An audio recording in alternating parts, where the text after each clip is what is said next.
And hello, everybody. Welcome back to another edition of the Mega Mirror Live. We've got a really great show for you tonight. We have with us Mr. Alan Evans from the Terry Davies channel of the Aussie Perspective and Jose J.J. Gonzalez. So I'm sure you all know him quite well. And we're really pleased to have him with us. So hello, Alan. How are you? I'm very good, thank you. Awesome. Well, really good to have you here. I've been meaning to get you on for a while. So before we get started, I guess maybe we'll just go around the room and introduce the crew, and then we'll get started. So, of course, manning the chat and taking your questions, Miss Aimee Hogan. How are you, Aimee? I am doing great. Thank you. We've got some maintenance going on here today, so it might be a little loud sometimes when I open my mic, but I'll try to be mindful of that. If anybody has any questions or comments, please feel free to tag the EiE Network and I will have them read out for you. Thank you. Awesome. Well, thank you very much. And of course, pushing all the buttons and twisting all the dials, keeping us going, Mr. Cheesemondo. How are you, sir? Hello. I'm doing pretty good. Looking forward to the show. This should be a lot of fun. So let's do this. Absolutely. All right. So, as you all know, we have Mr. Alan Evans with us today, an accomplished photographer and an avid live streamer in the community. And tonight we're going to get to know a little bit more about the man and his channel. So let's start with a couple of just some simple questions, and we'll take it from there. So, are you ready to go, Mr. Evans?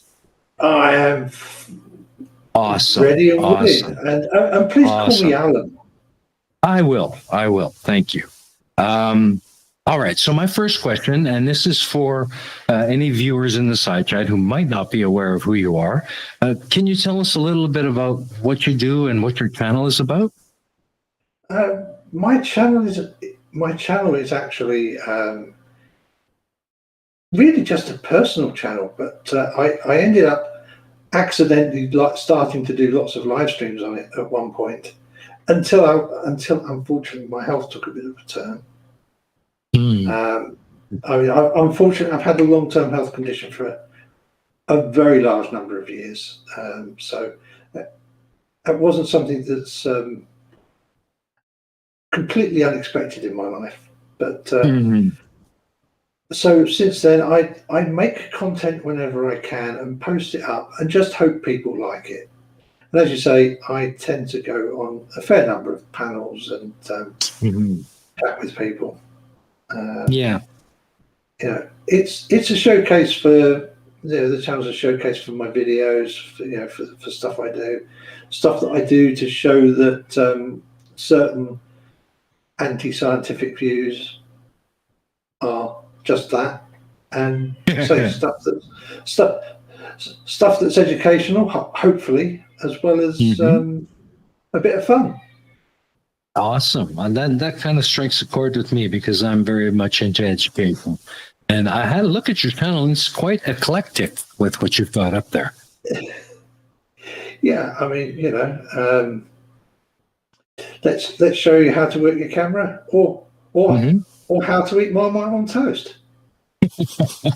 Yeah, I did watch that actually. Quite interesting. I didn't know you had to use that much butter. Well, it depends. You don't have to use that much butter. It's not compulsory, but once you become sort of acclimatized to the stuff, lots of butter, lots of Marmite on the toast. Awesome. Sounds good. Okay, so you've been around for a while, mostly on Terry Davies' channel. How did you get involved with the Aussie perspective? What you mean, me being a Brit and everything? Well, I have absolutely no idea which channel I met Terry on, but then we ended up sort of in the same Discord servers, and Terry wanted to set up a Discord server and start doing stuff. And as some people might be aware, he can at times be a little technically challenged. So he ended up sort of asking me questions on how to do stuff. So I pretty much had to set it up and figure it out, and then sort of go, well, this is how you do it. And that's great because I really enjoyed helping people learn. I like learning new stuff myself. And it's nice being the person behind the scenes a little bit, and just having to be on the show rather than having to find content and write scripts. And all that other stuff. Yeah, that's kind of the nice thing about streaming live, and it's that interaction with other people. It's quite fun actually. Yes, and the side chat and the and the other panel members. It's always fun. I mean, I really started off streaming on 82 Productions Veterans Talk Weekly show. Mm-hmm. Exactly. So how often do you actually put out pre-recorded content? Like, do you have a regular schedule, or just when the mood strikes? I don't have a regular schedule because of my health. I decided that having a regular schedule was difficult, because if I'm not too well one week or for 10 days, and I can't produce content, then I'm a bit stuck. So it's much easier make content when I can and then post it. Yeah. All right. Well, I guess maybe what we should do is have a look at the first video that we've selected. And this is more towards the educational stuff in photography. So I'd just like to remind the side chat that the videos tonight, other than this first one, have been edited back to about 5 or 6 minutes in the interest of time. We do highly encourage you to go over to Alan's channel, sub, like, and give him some interaction in the comments. I'm sure you'll enjoy your trip there. So the first video we're going to be watching is an introduction to photography, part 1. So Cheese, can you load that up for us, please? An introduction to photography, part 1.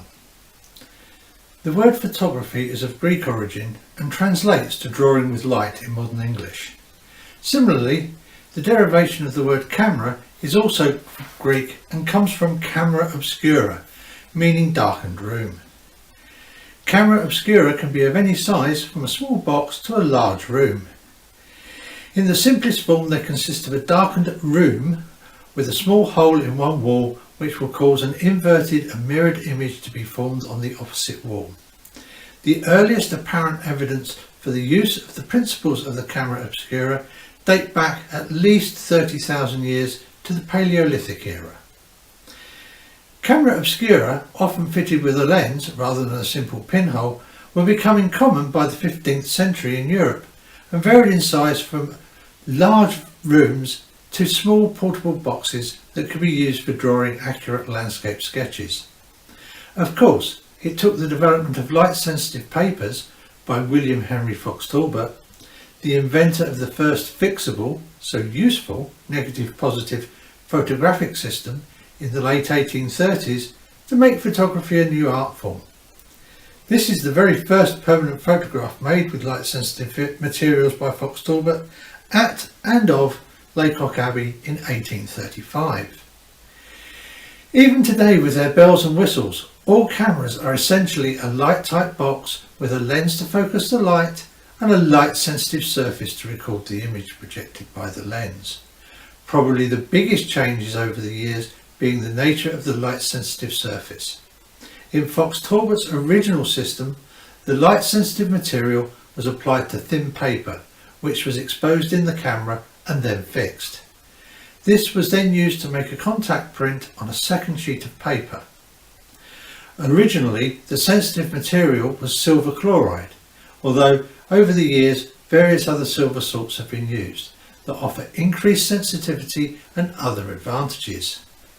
The substrate that the light sensitive material was applied to has also changed. Initially it was paper, then they moved to glass, as it is ideal for this, being both transparent and rigid. Glass sheets though are also very fragile and easy to break. It's also quite hard to hold multiple sheets in the camera. So a flexible substrate was found. Originally they used cellulose based sheets of plastic film, which allows you to make a roll of sensitive material that could easily allow the camera to hold multiple images. The latest developments of light sensitive materials take us back to using glass, since the main component of glass is silicon, that very useful element that is at the heart of most modern electronics, including the sensors in our digital cameras. Today, because of the way in which electronics has allowed us to miniaturize the components needed to make a usable camera, there are more cameras in use around the world than ever before.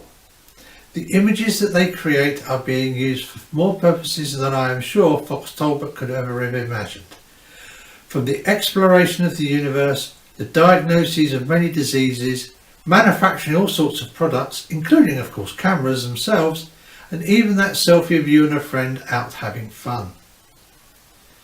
So, a camera is simply a light type box in which we have some light sensitive medium and an optical means to project an image onto it. The medium is usually either some transparent base with a coating of light sensitive chemicals, film, or a whole load of very, very small light sensitive electronic devices placed next to each other in rows and columns, which can convert the light into an electrical voltage. When it comes to the basics, it doesn't matter what sort of sensor you use, film or an electronic digital sensor. The results are very much the same.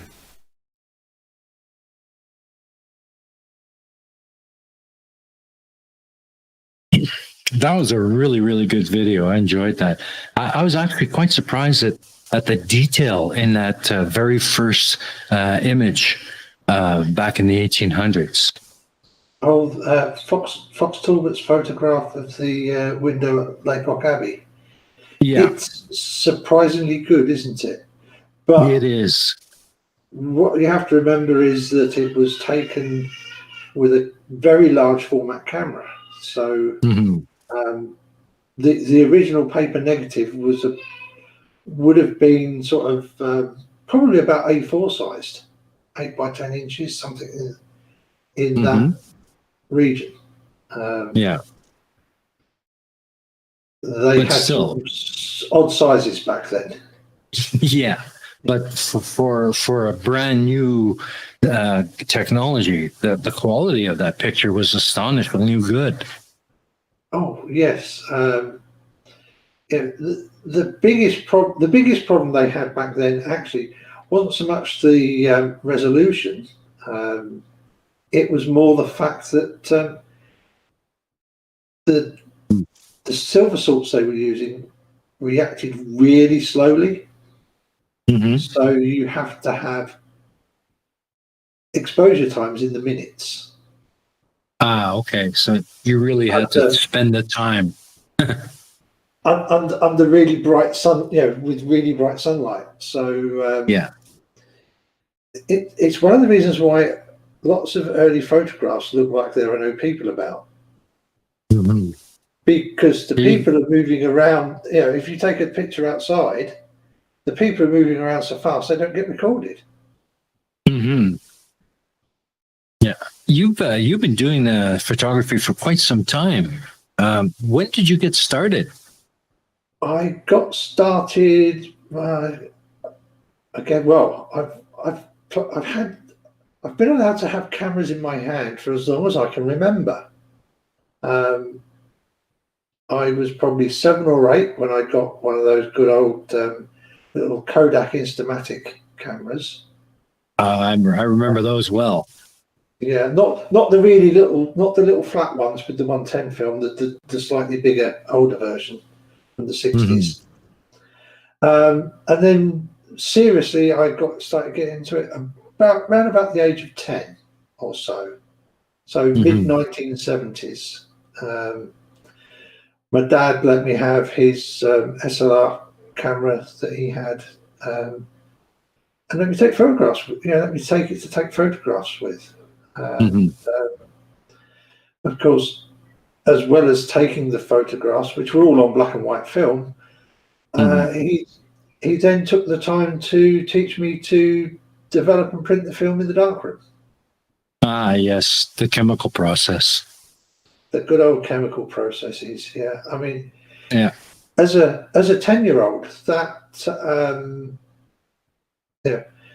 having exposed a roll of film, and you process that in a canister, and then you get your negative out, and you put that in the enlarger, and you expose the paper, and then you develop it in the tray under the red safe light. And watching that image, because you literally watch the image appear on the paper like magic. That was it. Yeah. I mean, the first time I saw one, that was it. I was hooked. Yeah, and you don't really know you got a good picture until that paper develops. Exactly. So you really had to know your craft to be able to get that good shot. Yes, I mean it was and photography for me, because I was learning the darkroom as well, was always a two-part process. You Right. go out and you make the best negative you can, and then you come back and you develop the film, and then so that hopefully you've got a really good negative to work with, and then you take it in the darkroom and you make the best print you can from it. Yeah. And I Quite still the process. I still treat digital photography much in the same way. I will go out and create the best raw file I can to bring back and run through the processing system to get the best image out that I can. And I still make a lot of prints as well. That's very, very, very. Prints are lovely. Yeah, absolutely. I mean, what good is a picture if you can't hang it on the wall and enjoy it, right? Oh, yeah, I have lots of pictures. Well, as you might have seen from that bit of video, I have a number of pictures on my wall. Yeah, a couple of nice ones. Well, let's check in with Aimee and see if the side chat has any questions for you. Aimee? Yes, we had a couple good questions from Carl Edwards. His first question was who your worst flirf was. And then his second question is what was the most difficult photo that you've done? My worst flirf, for really getting me going, it has to be a tie between Lemon Bird and Right the Hand. But for most brain cells destroyed, at the moment, it definitely seems to be Lindsay Harris.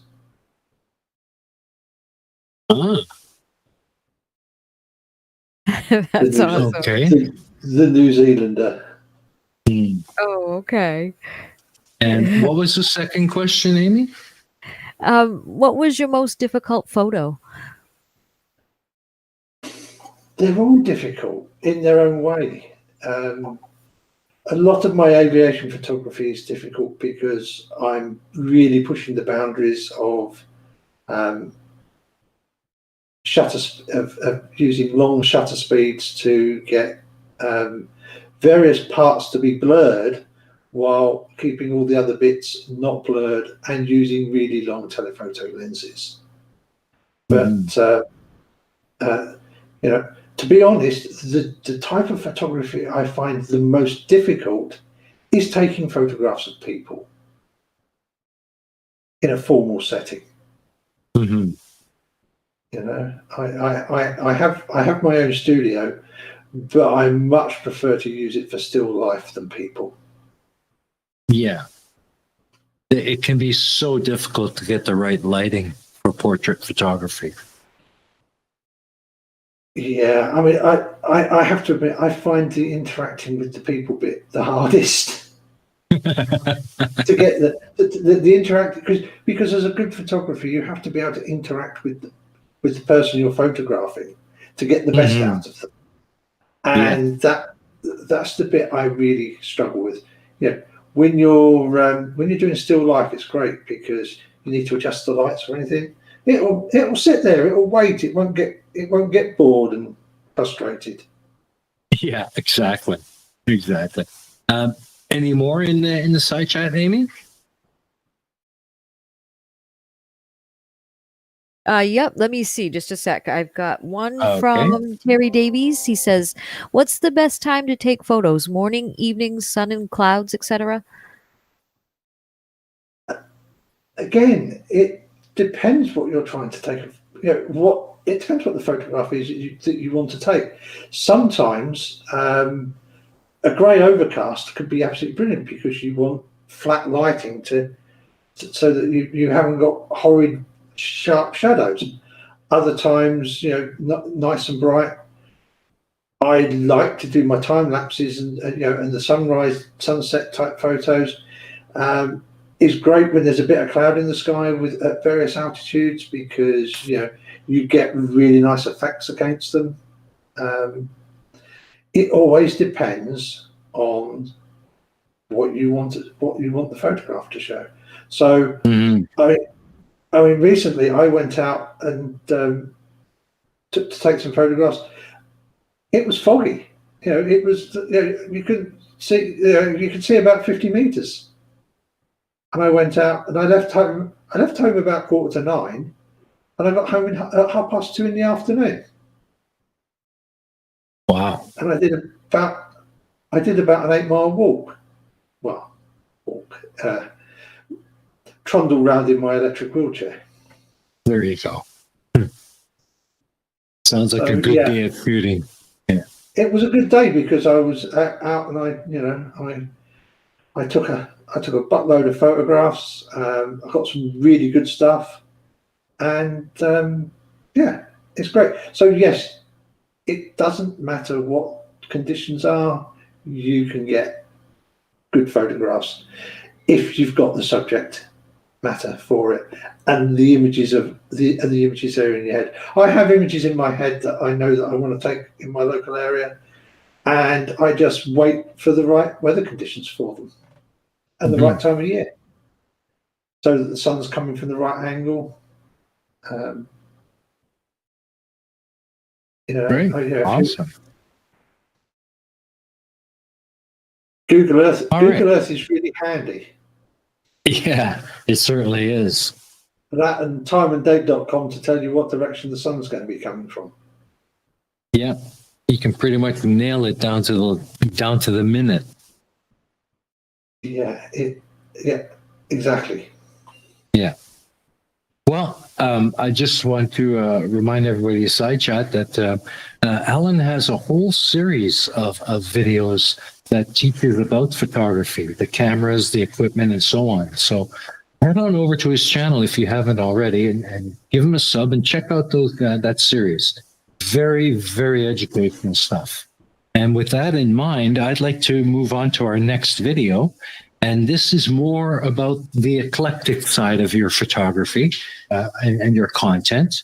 And we're going to take a look at the historic quays of Great Yarmouth. And I chose part 2 because there's some interesting shots of some ships that are pretty high up on the water, which is something you don't often see. So let's roll that, and then we'll come back and have a little chit chat about it. So, Cheese, can you load that up? So, hello ladies and gentlemen, and welcome to the second part of this trip along the historic South Quay. Let me start again. Stop laughing, Terry. Hello and welcome everybody to this second instalment of a trip along Great Yarmouth's historic quays. Today we are going to be running from the south end of the quays back up north along the side of the river by the pool. So without further ado, let's get on with it. So Terry, what we see here is the last remaining shipyard on the far side of the river, where they actually used to build ships.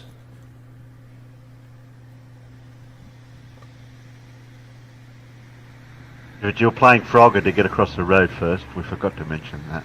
Yeah, I had to play Frogger to get across the road. But yeah, that's the quayside. There's some, I think that's a garage workshop. And then, this is, I think this is the Seaman's Mission we're just coming past. But I'm not 100%, but I thought that was further up the quay, so I could be wrong with that one. And on your left is a brick wall. Yeah, well, you know, we have to go past the brick wall. And then we have a nice BMW 3 Series. And an Audi A3, A4. A4 estate, or station wagon, I suppose you'd call it. Yeah, wagon, yeah. So this is the quayside, and it is a working dock, although the day we were there there wasn't a lot going on, so I was able to access the whole quay right up to the side of the river. What say you didn't have inside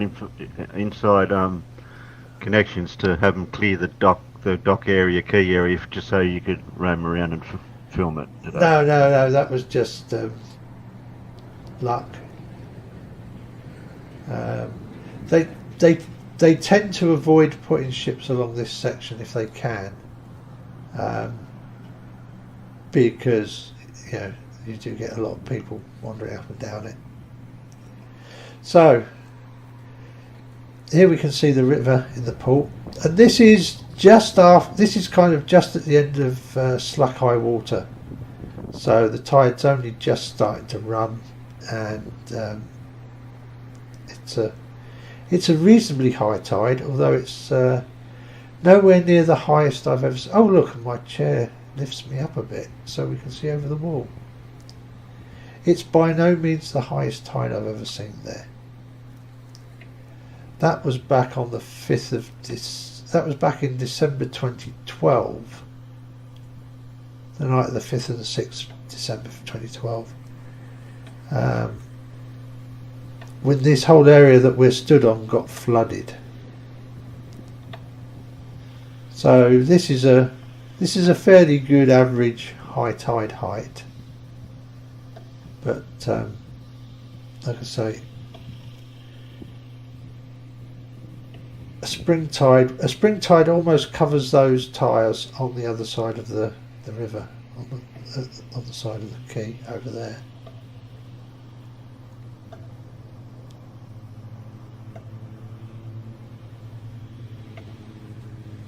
The amount of tyres that are there, they must have had a lot of boats to have been able to get moored at there one time. Yeah, I mean this was taken a little bit further up the quay on a night when we had a really high spring tide. As you can see, the tyres are pretty much covered.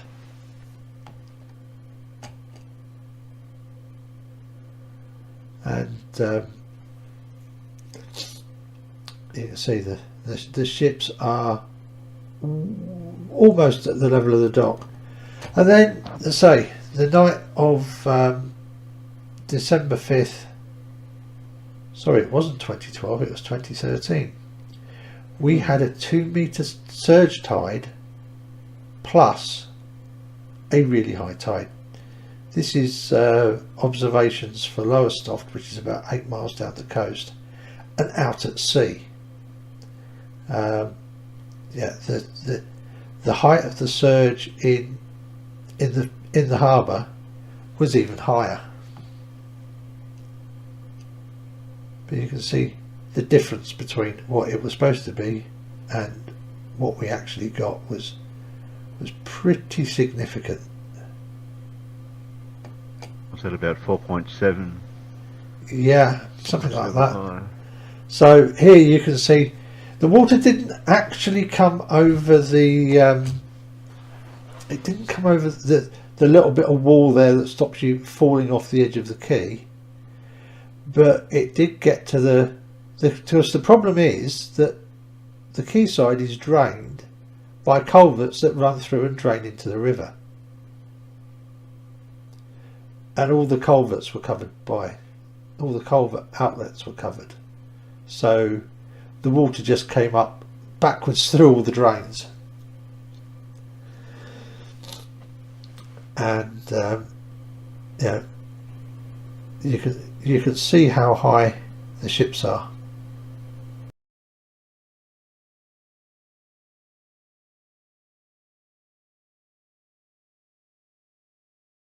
And there we go. We're back. Well, that was quite an interesting video. That's a high tide. It looks like the water is almost about ready to spill over. Well, the entire quay ended up under about 18 inches, 20 inches of water, maybe a little more down near the river.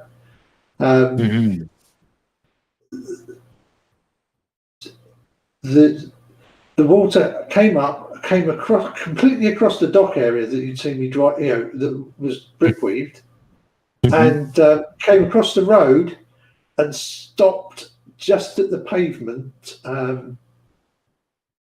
in front of the bottom flats. Those photographs of the very high tide were taken about 30 meters from my front door. Really? Where I lived at the time. Yes. As you saw me going down the quay, the blocks of flats that were on the opposite side of the road facing the river. I lived in one of the flats that were behind that front row of flats. There's several more rows of flats and 90 degrees to them, and So those pictures were sort of, let's say, 30 meters from my front door at the time. Yeah, it's kind of scary to see a big ship just floating so close to the wall. Yeah, that was. It had gotten to the. They'd been slackening off the mooring ropes, but it was starting to get. Some of the ships were starting to get a little bit of list on because the mooring ropes are just not so tight. Yeah, the ship's starting to roll them over. Yeah, exactly. Yeah, I guess at that point they got to untime and let them float out to the middle of the harbor or something. Well, ideally, of course, they would just ease the lines off a little bit so that it just sat level. And of course, the problem is that the water flows very, very fast up through there. I think they say at maximum flood, the river is flowing at 4 knots inland. Wow, that fast? Yeah, and it's flood when it's coming in. I can never remember which way, but when it's coming in at about 4 to 5 knots. When it's going out, it's going about twice that. Because of course you've got all of the river system that's draining through. Does that happen on a daily basis, or is that just something that happens a few times a year?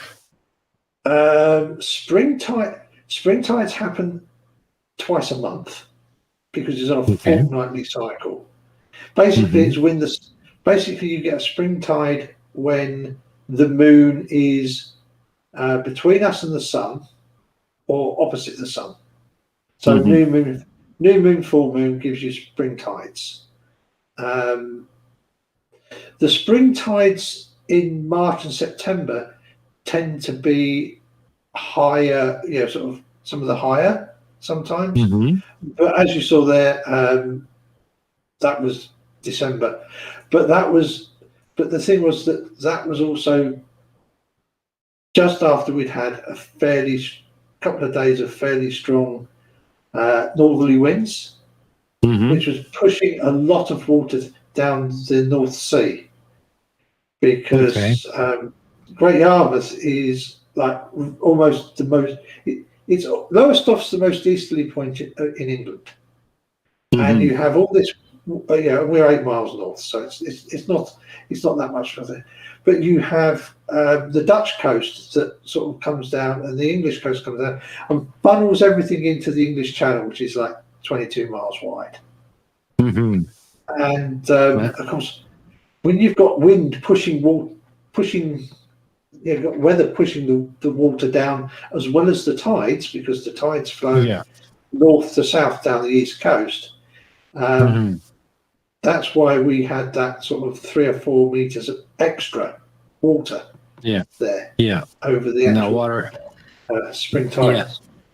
The water has to go somewhere, so inland is where it's heading. Yeah, I mean, if the land is not higher, it's going to spread out. Yeah, exactly. Have you ever had your flat flooded out because of it? I did have my previous flat flooded through a rainstorm, but not through the tides. Yeah. I happen to have a flat in a location where there was just basically tarmac everywhere, and we have a lot of sand around here, and we'd had quite a long period without too many heavy storms, and most of the drains were full of sand. So of course, when it did come down onto the tarmac, it had nowhere to go. So and my flat was at the bottom of the hill. Oh well, I guess you're getting flooded. Yeah, that was a little unfortunate, but we'll not dwell on that. No, we will not. Aimee, do we have any questions on this video from the side chat? We actually do. We have some very good questions. We have one from Facty that says, "Can you still get film cameras, and will it ever come back?" We also have one from Chris Durham Music Channel, and he says, "Does Alan experiment with automatic exposure on modern digital cameras?" And he's gotten interesting pictures by pointing above or below the horizon at sunset, for instance. So those are some good ones that we had. Yeah, cool. I will. Right. Can we get film for cameras? Yes, we've always been able to get film for cameras. It's not as widely available as it used to be, obviously, but if you go to any specialist camera shop, they can. Most of those are still supplying film, and there's lots of online places that supply film as well. Some films are no longer available that were much loved by photographers, but no, there's plenty of film. Film never went away. Film has some really strong niches where you're never going to really get rid of it. The large format cameras, sort of cameras that take sheets of film up to 10 by 8 inches, or even slightly bigger. You can't. At the moment, they can't build a digital back that will cover one of those full size. So that's done with film. And the quality you get from it is absolutely amazing.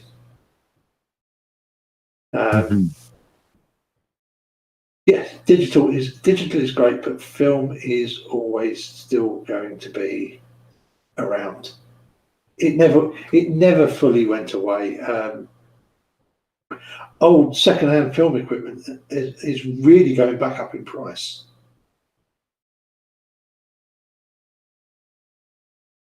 I missed out on buying some good stuff because I didn't realise it would go back up the way it has done the last couple of years.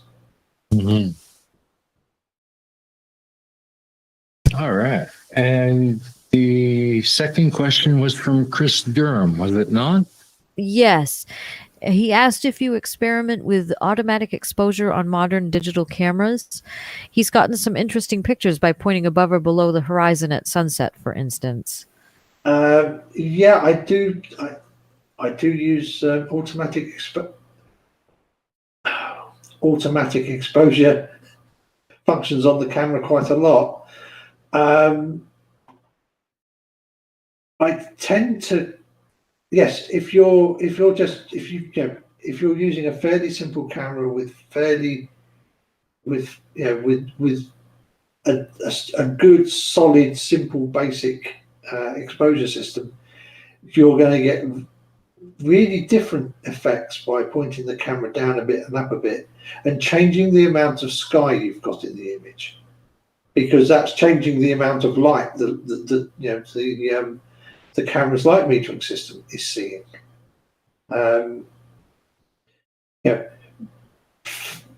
actually started out with with cameras that had, like the first camera I had, the DSLR that my dad gave me, was an old 1960s East German camera. Solid, reliable. Stop a tank with it by throwing it at it. Yeah. But of course, it had no automation. It didn't even have a light meter in it. So I had to learn with a separate light meter. And so, of course, I know what I'm going to get exposure-wise by, often by looking at the scene, and I'll point the camera meter at one bit of the scene and get a meter reading from it, and then I'll shoot in manual because I then don't have to worry that I've pointed the camera back down and got more ground in it, or I've pointed the camera up and it's Yeah.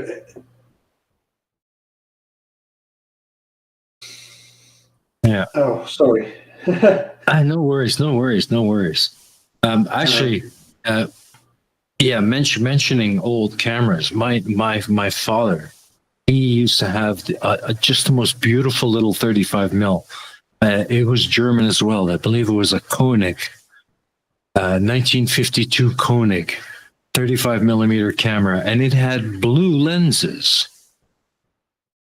Yeah, the thing is the early coatings that they put on the lenses to improve transmission at the air glass interface did tend to give the lenses a very blue look. They still do. They still do to some extent, but often on modern ones, because they have multiple different coating layers to it, you can actually see you'll see green and blue and maybe even a yellow tint in there. Yeah. If you look into the lens and move it around to see the reflection, to see reflections on the surface. And of course, because these coatings are so much better than they used to be, finding the reflections gets a little bit harder than it used to be. Yeah. Yeah, it was a beautiful camera. It took some beautiful shots. Really. Oh, yeah. I mean, that's the thing. Good, simple film cameras. Great to learn with. But I mean, even modern digital cameras. And the great thing about modern digital cameras is, effectively, you're not paying for film. So you can go out there and you can shoot loads of stuff and experiment, because you're not going to break unless you're pointing lasers into it, or you're opening the shutter for 30 seconds and pointing it directly at the sun with a telephoto lens. You're not going to. It's hard to damage the camera. So you can take loads of photographs so that you can see what worked and what didn't work. That makes sense. Just there's loads of resources for going out and picking up some of the basic information. There's my series, but there's loads of options out there. So you should be able to find somebody whose style works for you. Yeah, exactly. And for those of you in the side chat, again, if you haven't yet, head on over to Alan's channel. Check out some of the other videos he's done on historic keys, and watch the full-length version of the video that we just watched. I think you'll enjoy it. And with that, I'd like to kind of move away from photography a little bit and talk a little bit about your time dealing with flirts. Now, speaking for myself, I find that flat earthers and conspiracy theorists have gotten really quite tiresome. How do you feel about it? The problem with them is that especially the flat earthers, because they're the ones that I specialise in. They're bringing the same tired old stuff over and over and over, and they think, and you get somebody new come in, but yeah, I think they bring the same tired old ideas. Mhm. They have when you say, well, look at this, look at that, look at the other. Look at sunrises. Why did we get a sunrise or a sunset where the sun goes down and the bottoms of the clouds are illuminated, and the higher cloud is illuminated and the lower cloud isn't? How do you explain that when the sun is supposed to be 3,000 or 5,000 or whatever thousand miles it is above a flat plane? And they'll come out with some wishy-washy answer, lots of hand waving, lots of maybe this and maybe that, but no hard answers, because obviously they can't give you a hard answer, because they can't say, well, the sun's lower than the cloud. Yeah, it's infuriating. It really is. All right. So what claim gets to you the most? Sorry, would you repeat the question? Yeah. What claim that the flat earthers make, or any conspiracies, just get to you the most, really aggravate you?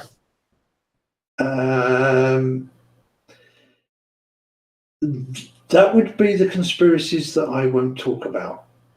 Okay. That would be the anti-vaxxers. I hear you 100%. Okay, well, let me ask you this. Okay, go ahead. I was going to say, both of my boys are on the spectrum. One is very profoundly affected by it, and the other one not so much. I mean, he's just become a dad, so that's great. But being told by conspirators to your face that you gave them autism because you let them have the MMR vaccine, even though they were already clearly showing signs of the issues that they were going to have.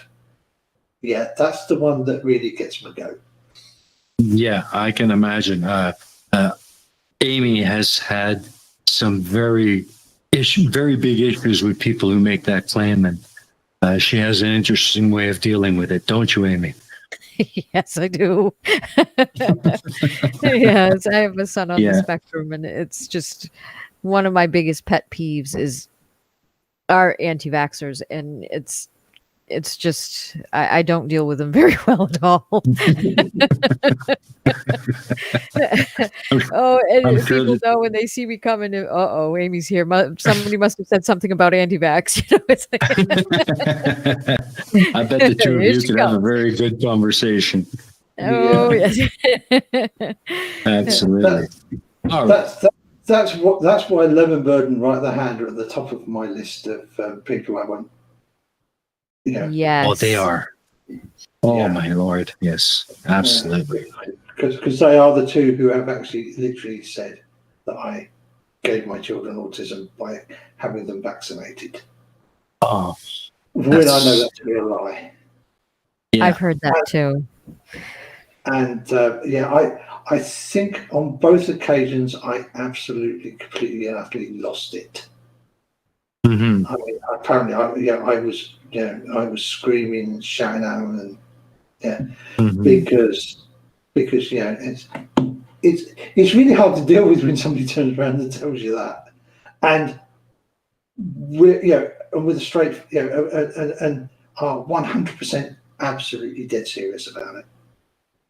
So that's my really, and of course that's also it's great, we can laugh at the flat earthers. I find nothing funny at all with the vaxxers. I just think that's a dangerous conspiracy. Yeah, I agree. I agree 100%. And it looks like we have a super chat. Do we, Amy? We do, and we have a little guest to read it out. Here we go. No, no, Wonderful. yes. It's Surf. Yeah, yeah. Surf for $5 said iFox. What's he say? Hiya. And that's right, he did. Could you stop sending us Thank you so stickers? much. That's great. Thank you. And that's my son Thank you right there. very There we go. That's awesome. That's awesome. All right. So, Alan, speaking of flirts and conspiracies, what's the stupidest thing you've ever heard of?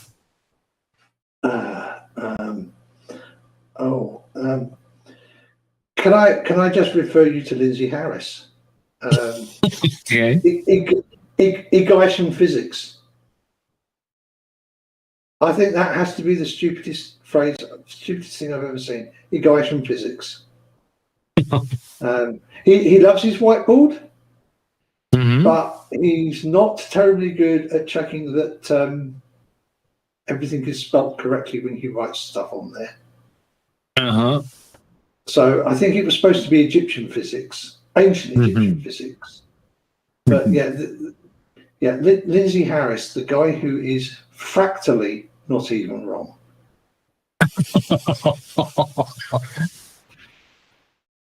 Wow.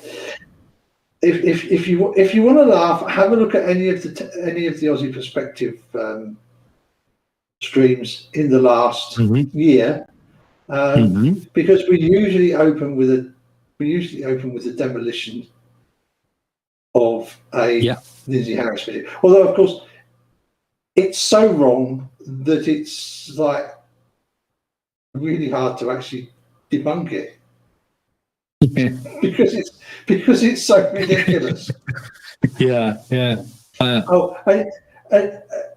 whatever camera it is he uses, it can record for 27 minutes and 13 seconds. And then it dies. And then it stops. I'm guessing he fills the memory card because it literally stops at 20. So many, lots of his videos all stop, and it literally just cuts off because he doesn't know how to edit video. So he records this and just uploads it. There's no editing at all. Oh, that's mistake number one. Yeah, I don't think editing would particularly help him, but Yeah, true enough. All right. Well, with that in mind, I think we'll move on to our third and final video. And just want to remind everyone that these videos are edited for time. So please make sure you head over to Alan's channel and check out the full versions. And give him a sub and a like and some comments while you're at it. And this video I chose, it's two videos that I kind of brought together of the two things that just infuriate me so much about flirts. And that is, of course, polar stellar rotations and sunrise and sunset. So these are time-lapse videos, and I just put some music to them because there was no audio on them. So it runs for about 4 minutes. So let's have a look at that, and then we'll have a little bit of a talk about it. So, Cheese, can you load that, please?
Yeah. But unfortunately, and of course, it doesn't help that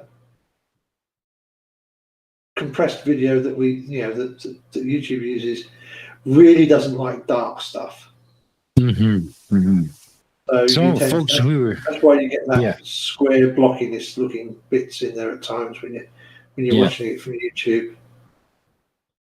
So Alan and I were having a really interesting discussion while you guys were watching that video. He tells me that who was it that shot it from the South Pole? Oh, sorry, not from the South Pole. The southern hemisphere video. Southern Hemisphere stuff was shot by Peter Harrington, also known as Aussie Baller. And he shot that from the Melbourne area in Victoria, Australia.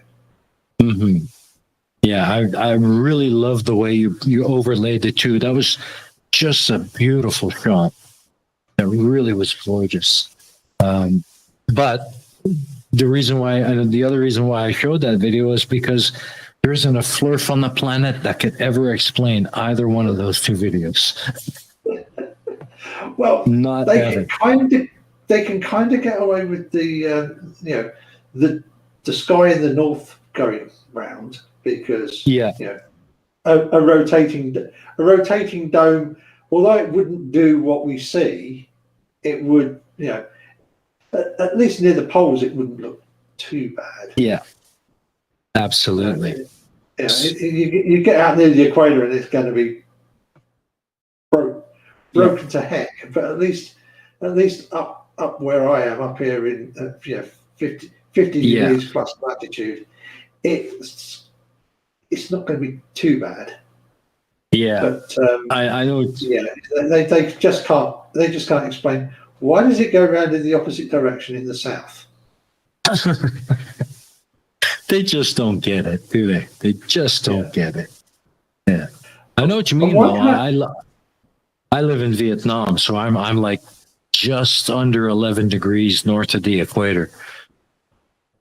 Yeah, so very in the tropics, and very, very much so. I guess you barely see Polaris, don't you? Sometimes I can't.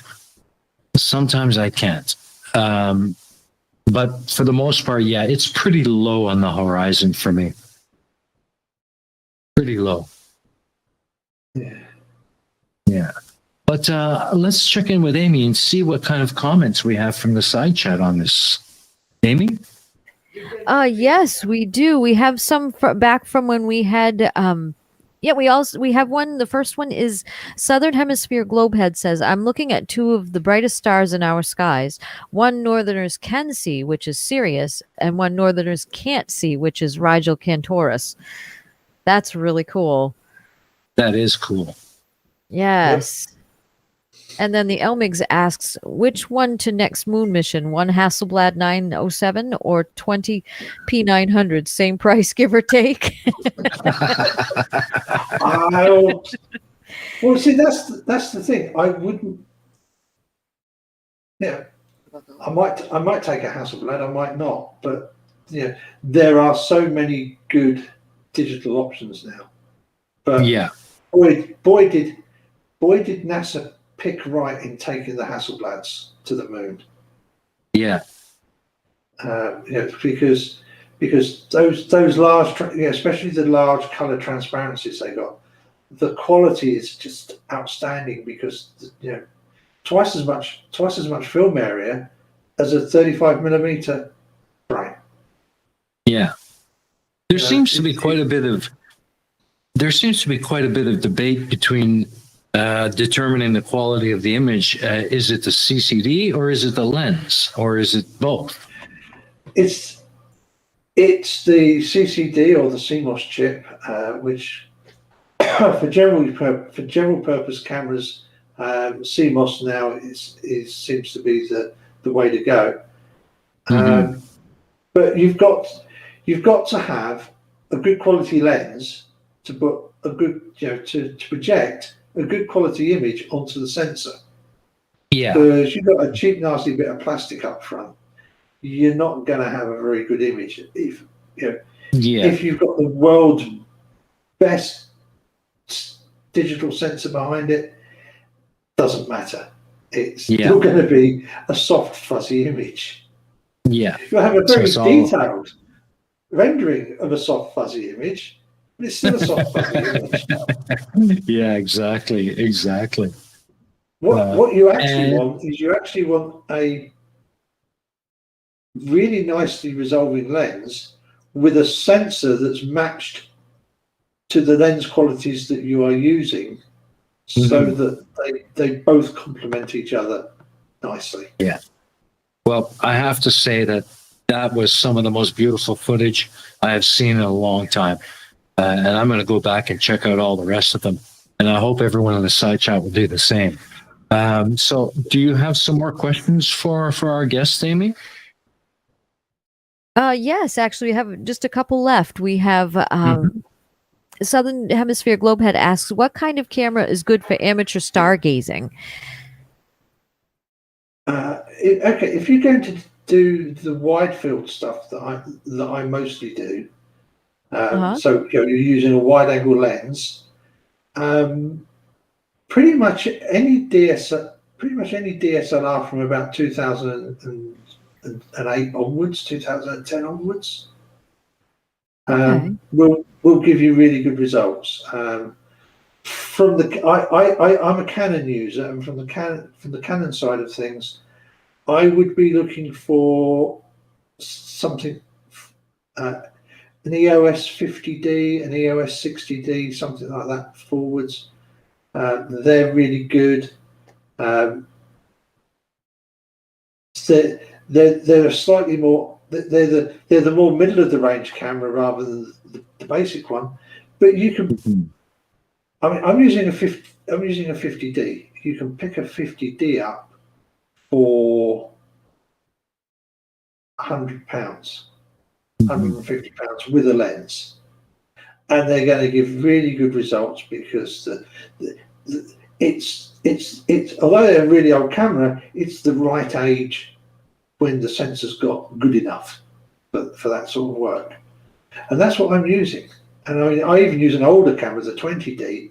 Sensor's not quite as good, but it's fine. And them being older cameras, I don't mind the number of exposures you do, because as I've said, 30 seconds of 60 FPS video is 1,800 pictures. And I'm shooting these all as pictures because at the maximum setting, because obviously if you want to get the stars out nicely, for example, for the nighttime shots, then you need to shoot RAW so that you can get the best result from the file that you create. Because the software in your computer is going to be able to do a better job than the software in the camera, especially if you're using some of the older cameras. Because the great thing is the sensors. Yes, modern sensors are much better, and if you can get one, great. But if you're looking to do it cheaply, those older cameras are great. But you get modern processing by shooting RAW and using a modern piece of software on it, because the latest software is still using these new, improved, better algorithms. So it's a bit like getting a processing upgrade for the camera, but of course you can't plug that into the camera, so you take it out and do it at the next step. And of course, you're going to be editing this stuff anyway, because you then got to put it into a video editor to create a time lapse. Fortunately, video editors are pretty good, and if you chuck it a couple of thousand still photographs, it'll assume they're supposed to be shown to people one frame with one image per as each frame of your video.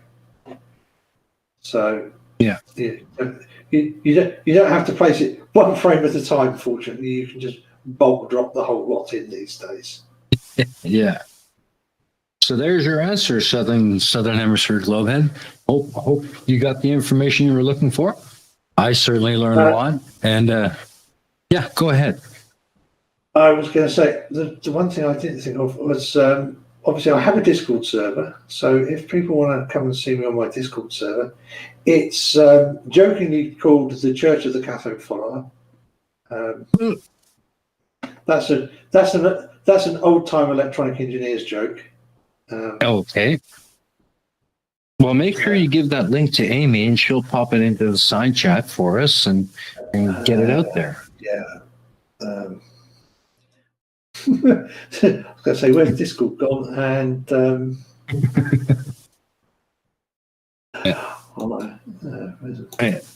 and while you're doing that, I'll just remind everybody in the side chat that Southern Hemisphere Globehead is going to be on the Mega Mirror with us on the 1st of May. So look out for that. We're looking forward to having her on. Now I've just got to find Aimee. Yeah. No worries. I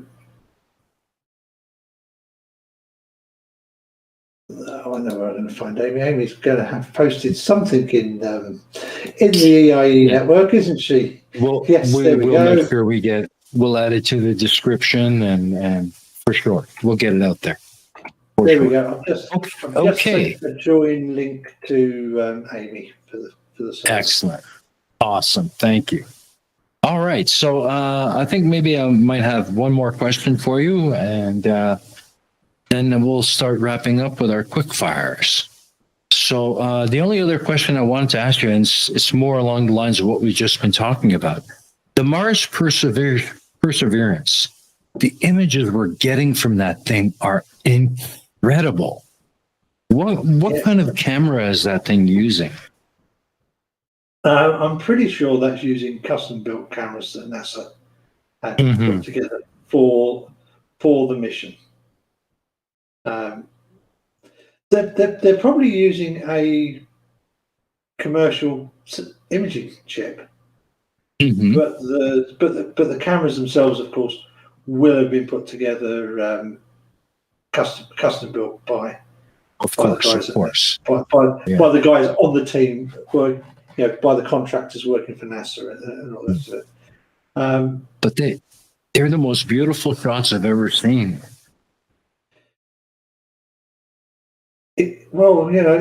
It's great because we can get the digital imaging. Digital imaging has come a long way. And every time they send something new up there, if they send a new, I'm trying to think when the previous probe was sent. It's nearly 10 years old, I think. Well, yeah, I think so. Look at what cameras have. Look at how much digital cameras have advanced in the last 10 years. For the mere mortal, and then think about it's exactly the same for NASA. All those advanced, and they've probably got access to the most advanced stuff. They've probably got access to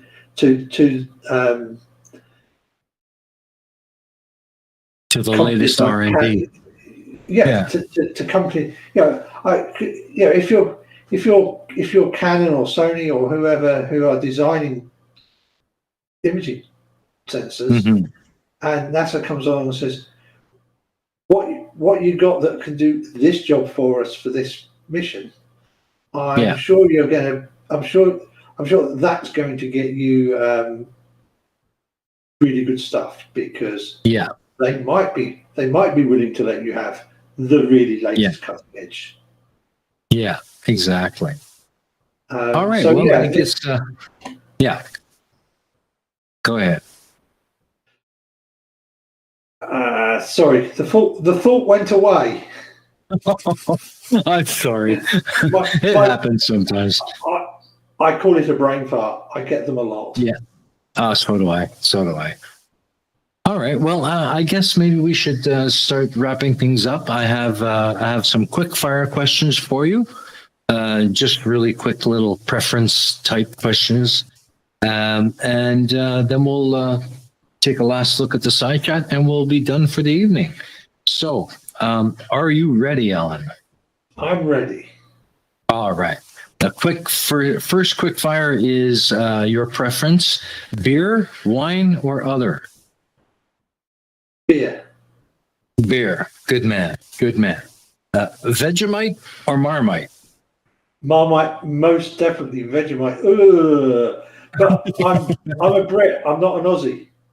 All my Aussie Okay. All friends, right. they love Marmite. They love Vegemite, and they're welcome to it. It seems to be the way. The Brits go for the Marmite, and then the Aussies go for the Vegemite. All right. With regards to your photography, do you prefer still photography or video? I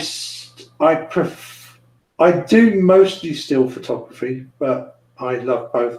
And I actually did start off doing cinematography with Super 8 stuff. As well. Wow.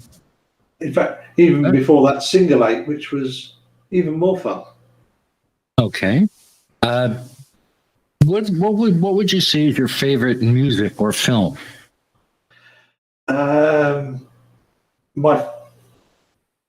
Probably my most favorite film is Kelly's Heroes. Mm-hmm. I remember that one well. Yeah, woof woof. Yeah. And Queen. I have to say Queen. Good choice. Although I'm a heavy metal guy as well. Oh, and Rush. I saw Rush play live at Wembley in '84. Oh yeah. No, sorry, I think you've just made a friend for life out of Dick Dawson. He loves that music. That's right up his alley, boy. For sure. All right. With regard to flirts, we all know how much they love their P1000. What's your opinion? They have their uses if you know how to use them. Mm-hmm. Yeah. Give it to somebody like Red's Rhetoric, and he's going to turn you in some really useful stuff with one. Mm-hmm. Give one to Ranty, and lots of out of focus stuff. True. Okay, what is the most interesting thing you have ever seen?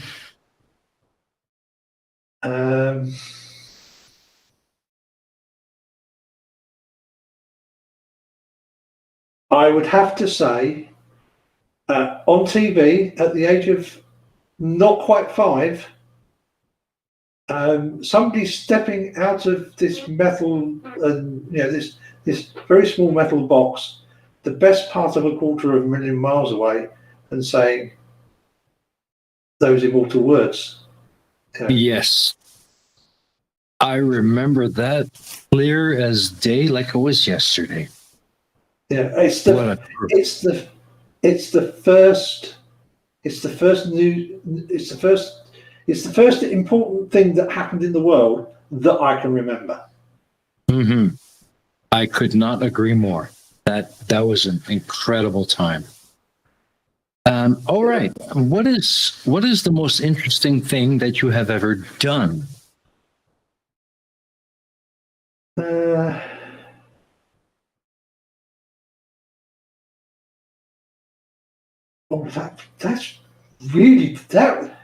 That's a stumper. Okay. Well, if you don't, we can skip it if you want. Well, I've done so many different things in my life that I found interesting. Mm-hmm. They've been really good. I brought up 3 kids, and they've you can't go better than bringing up 3 kids, can you? No, you can't. I think that would top the list. Yeah, there you go. Yeah, I'm sure Aimee would agree with you on that score as well. All right, 3 more. A person, either living or dead, that you would most like to meet if you could.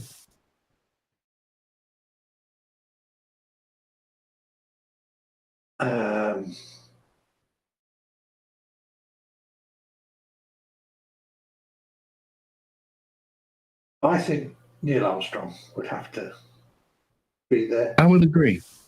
Yeah, I would agree. That's a good choice. All right, let's flip that coin. A person that you would most. And if I could have three, I'd have the entire Apollo 11 crew. That would be fine. No worries there. But let's flip that coin and see who is the person you would most avoid meeting.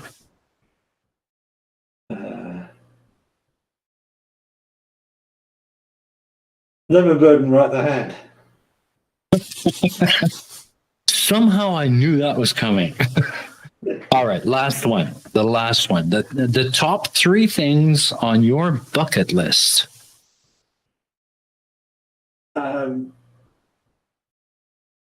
Visiting the South Pole. Mm-hmm.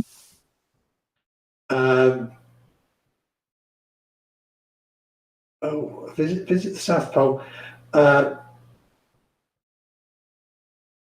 I'm very difficult with names sometimes. There's a visiting Oshkosh, which is a really big air show meeting in the US, and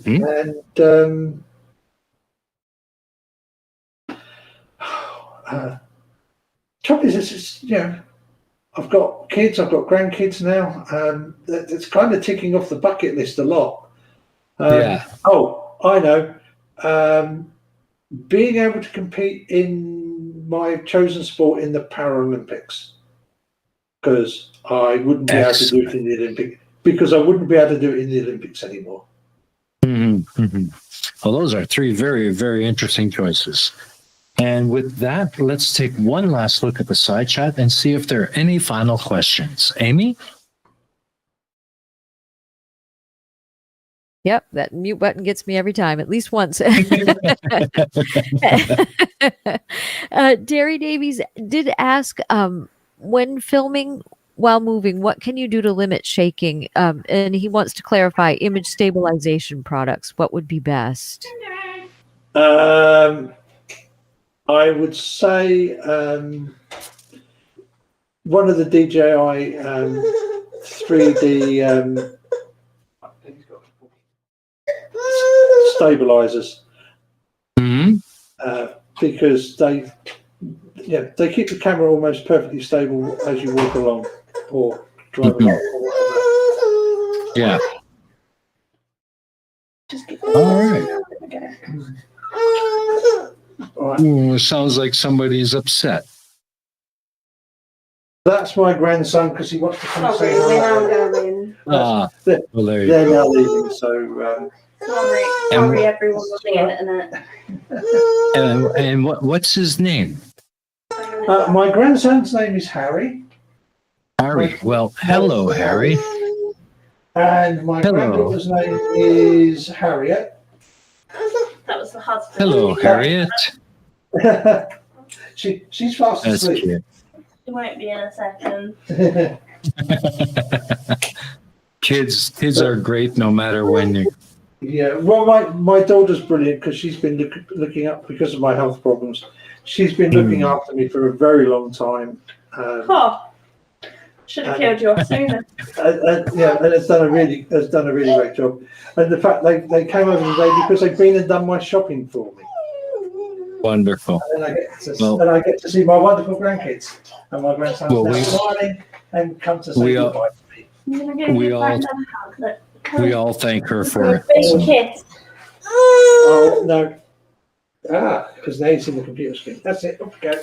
Come on in. Let's make mine Daddy. No, Oh! Nearly killed his mum with my walking stick. Uh-oh. All right. Well, I think that just about wraps it up for today. So do you have anything that you would like to share with our viewers before we go? come on then. Look after your family, because you've only got the one. Mm-hmm. Love you, Dad.